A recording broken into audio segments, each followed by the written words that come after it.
Maailman paras kesäolut turmiokatinen diskoapa on nyt kaupoissa. Jos ei ole, niin sano, että soittaa Isokallan panimolle.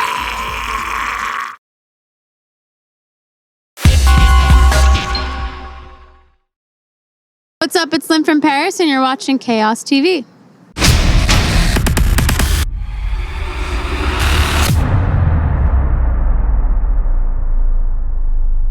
Hello, this is Mari from Chaos TV, and we are at the PVRIS backstage with beautiful singer Lindsay from Paris band. How are you feeling today? Good. Where's the beautiful singer? I made a joke. Yeah, it was a good one. Thank you. I tried. So how has the summer been with your band? I know that you have been doing quite a few shows around the world. It's been nice. I'm trying to remember what we've been doing. We've kind of been overseas for the past month. Yeah. We just did Australia, Japan, Singapore, Korea, and now we're over here doing some festivals and some one-off shows, and then we're pretty much done after that. But it's been a lot of flying and a lot of scattered about shows internationally, which has been fun.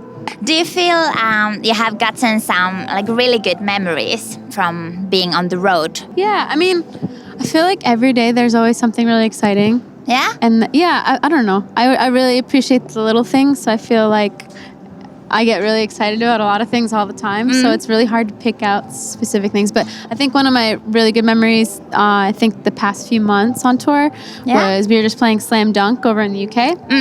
And we played at this place called Hatfield, and the venue is basically on like a old castle grounds or something. It's hard, or like a park, but there's like an old castle. And a couple of friends and I tried to go up at nighttime to go look at the castle and check it out and see what the vibe was.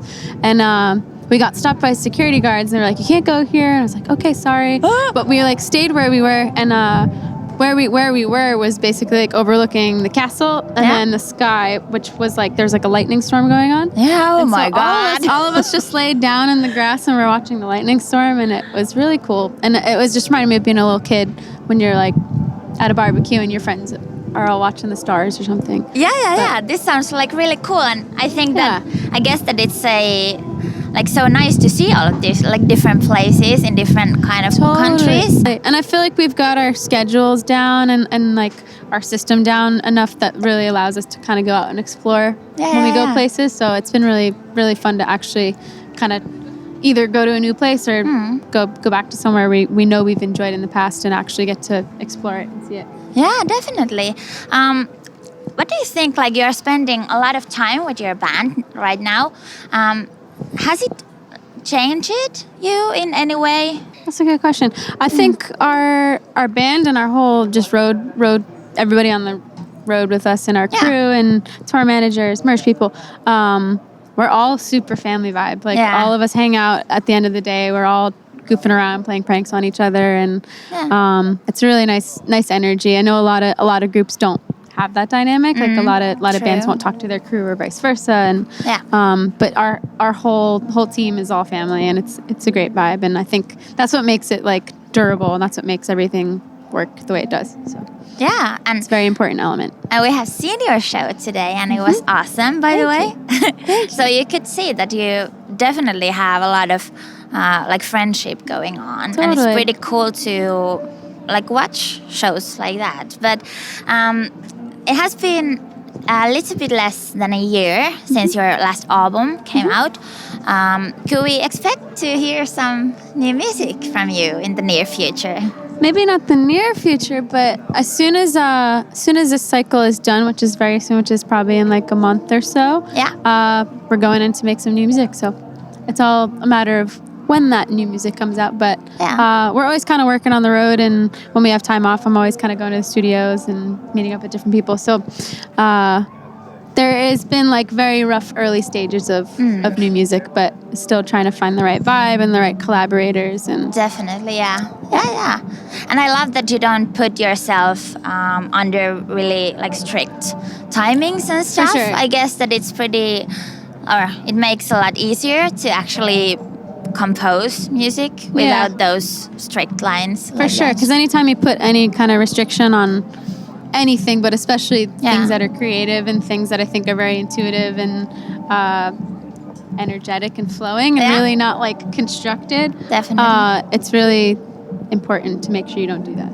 It's important to let it breathe and like give yourself time and let yourself process and Definitely. Well, you have a lot of good songs, but are there some like really special ones that you love to play live?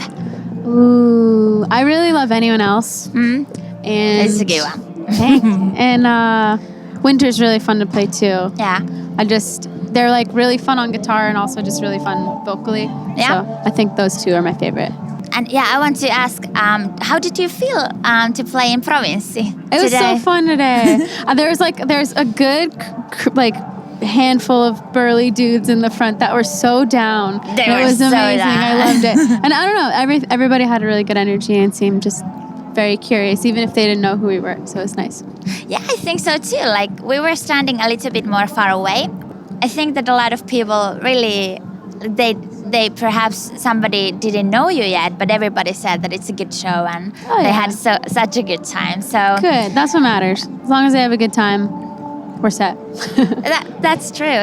Okay, so Lindsay, I heard today that you have lefty drummer and a lefty bass player. Yes. Which isn't that common at all. No, not at all. So how did you end up finding those lefties into your band? We put an ad up on the internet that were like lefties only. It just Brian joined the band first, and then we hired Justin to drum live for us, and he just happened to be lefty. And I remember, or Brian was lefty too, and we were like, that's a little interesting. We'll see how this goes.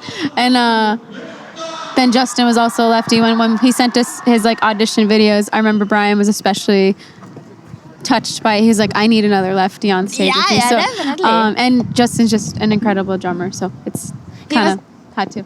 Yeah. And both of these dudes did such a good job. It was such a fun thing to watch your show. But they're the backbone of the set too, and they're both lefties. True. The lefty backbone. True that. Yeah. Maybe they have a lefty thing going on.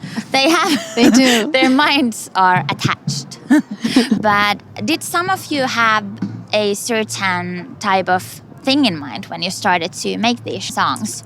Or did it all like fall to a place like that when you started to play and the songs came out like that?